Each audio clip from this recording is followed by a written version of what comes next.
What's up everybody? Today I'm showing you the full build process of this system, what I had to go through. It's a crazy journey, so sit back and enjoy this 13 to 14 minutes of footage of me building the system versus the problem that I had to face. Basically, let's see. We have our LGA bracket here.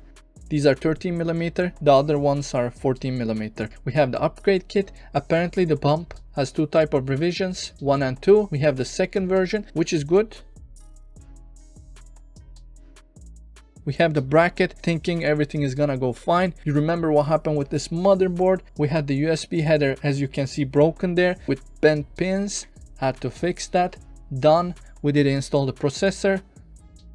Don't leave it in the socket like me. I wanted to see how much it's gonna bend. Of course, you're gonna remove this peel. You're gonna put these metal brackets, screw them. That's the procedure how to install the AIO, basically.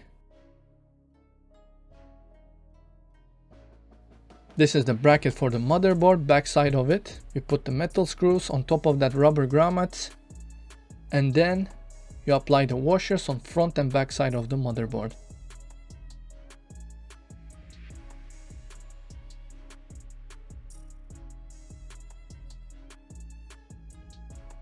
I'm thinking fairly simple procedure.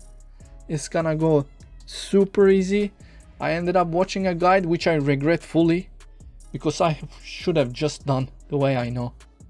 It just ended up misguiding me. So sometimes certain guides doesn't always work out, unfortunately.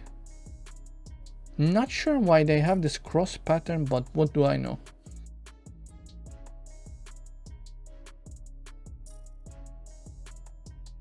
Washer stickers there, 4 of them. I mean, Arctic is not giving fully clear guide here, which is sad. You have to use a QR code, which is with outdated information. So I'm really hopeful that they update it in the future. You need to check their site. So always do your research before you start any of this procedure, because it's nothing like Corsair, slightly more complicated. And then we're gonna do on the backside, same procedure.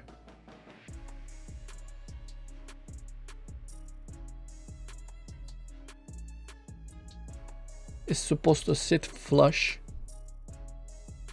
That's how it's supposed to look, basically. Every side of being equal. The paste has different type of viscosity, very different feeling, more thicker.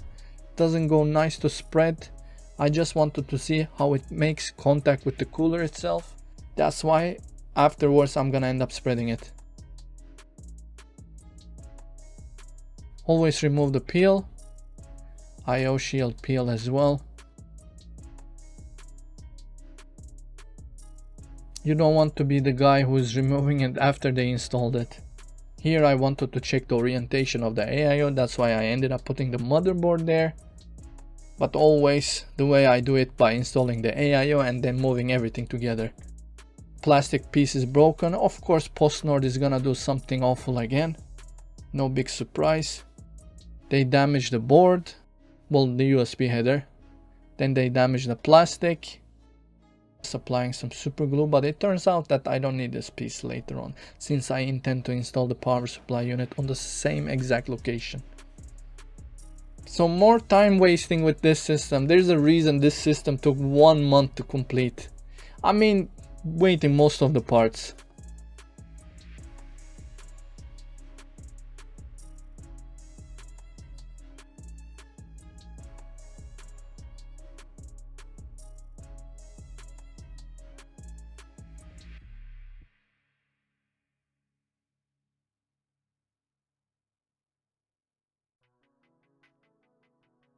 Using some fans so it dries up faster.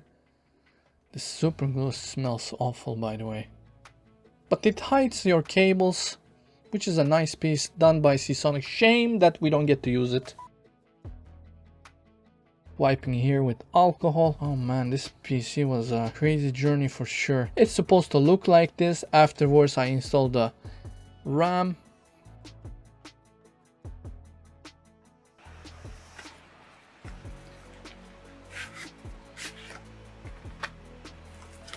Ha!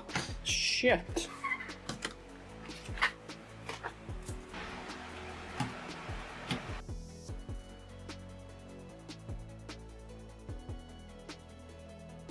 2 and 4 slots. If you intend to populate all of the slots, the order doesn't matter.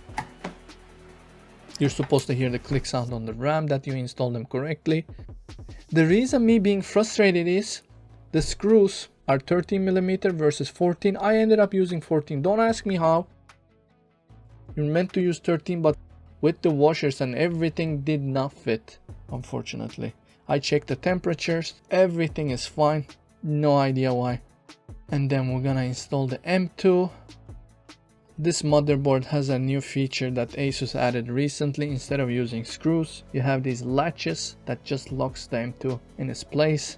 Don't forget to remove the cover of the thermal pad. And there's holes there, those holes meant to represent wherever you want to put the latch. If it's a shorter M2. Exactly like this. I like this new mechanism, well done Asus. They have a button on this motherboard as well to easily remove the graphic card, which is a welcome feature. Because I always had to use a sushi stick, which is horrible experience. Nice, that's how it's done. I wanted to limit the RGB on this system as much as I can.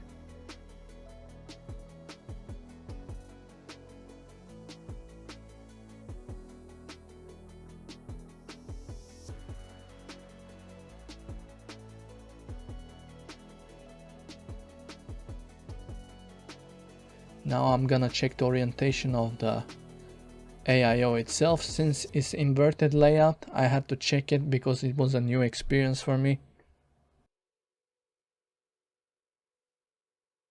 That's how it's supposed to sit exactly. Now I'm gonna sort out the USB header cables and the rest of the stuff. Since it's inverted layout, it feels very different because you have your front panel headers on top instead of bottom.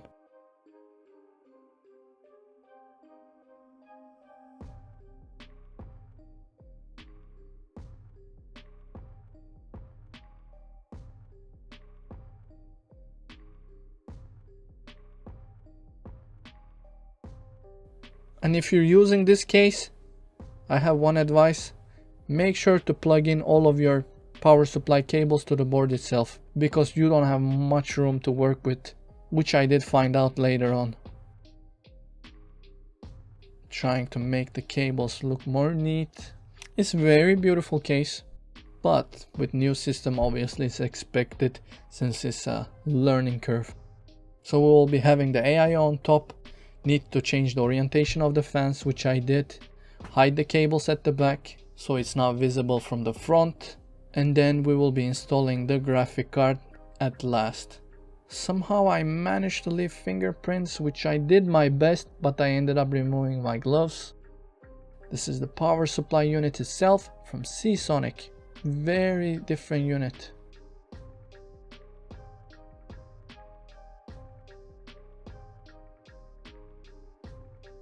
So you have your traditional power supply and the circuit board that distributes the connections for the motherboard, for the graphic card, for your SATA cables. There's a PWM sync cable as well. So you just attach one cable to the board. With the rest you can control the fans being synced.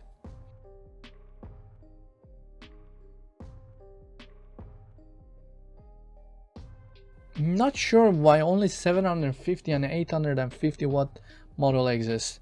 It would be nice if they provided 1000 to 1500, because this is limiting if you intend to use really high-end graphic cards such as 3090s and 3090 Ti's. My goal was to use here RTX 3080, which is on borderline since this system is 750 watt paired with 12700K. I mean, it's gonna work without issue, but it's always nice to have more headroom.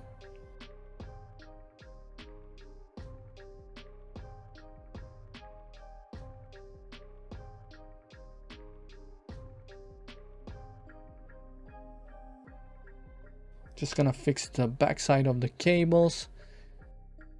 These Velcro wraps are coming along with the case itself.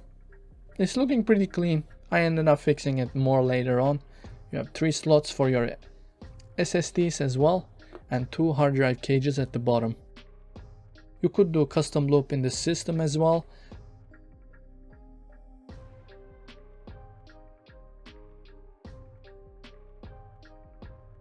This is our motherboard cable and it's gonna be connected to this insert here from the power supply unit. Shame they didn't use sleeved cables, it would have been a very nice feature. But they're not so much visible. I did my best to hide them. Obviously in this system I didn't want to use AIO, but couldn't use Be Quiet Dark Rock Pro 4 cooler, and the Noctua one I had to wait really long time, so I ran out of patience. That's why we went with this.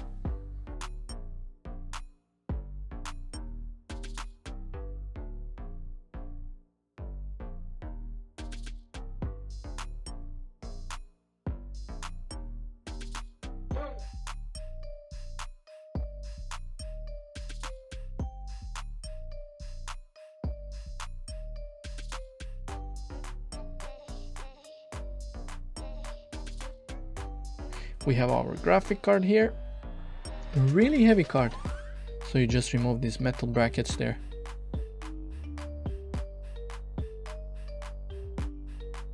And then you just connect your cables.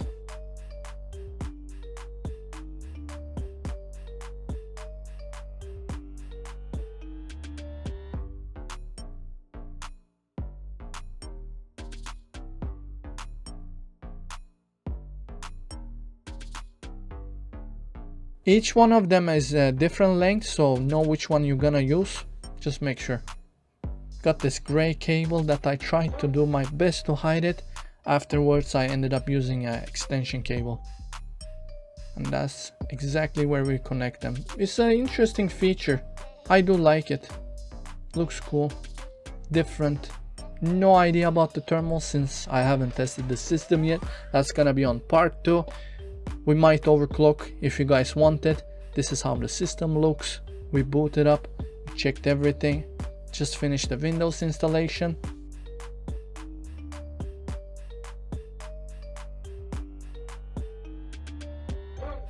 That's the tempered glass panel, our silicone score we saw there.